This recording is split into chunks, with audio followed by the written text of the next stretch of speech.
উত্তরপ্রদেশের মুজাফফরনগরের চারথাওয়াল এলাকায় ঘটল একটি অবাক করা ঘটনা।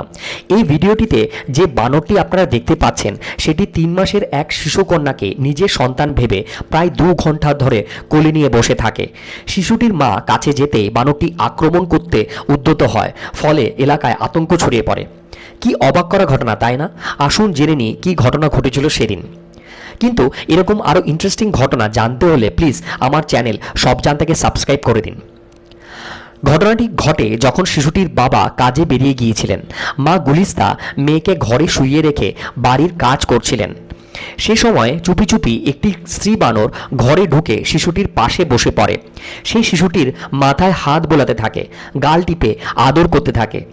কিছুক্ষণ পরে মা ঘরে ঢুকে এই দৃশ্য দেখে ভয় পেয়ে চিৎকার শুরু করেন।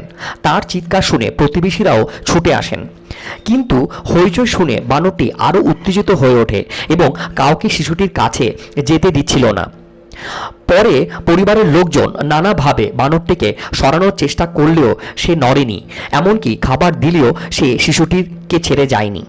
এদিকে শিশুটি কাঁদতে থাকলেও মা বানরটি তাকে কোনো রকম ক্ষতি করেননি, বরং নিজের বাচ্চার মতন কোলে নিয়ে আদর করছিল।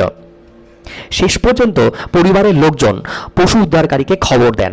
উদ্ধারকারীরা বুদ্ধি করে মোবাইলে বিভিন্ন বন্যপ্রাণীর ভিডিও দেখাতে শুরু করেন ওই বানরটিকে।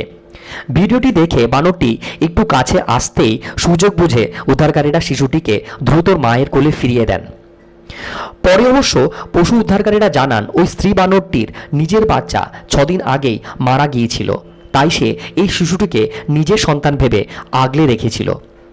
যখন সে বুঝতে পারে লোকজন শিশুটিকে তার কাছ থেকে নিয়ে যেতে চায়, তখন সে আক্রমণাত্মক হয়ে ওঠে। আসলে মাই তো মাই হয়, সেই মানুষ হোক বা পশু।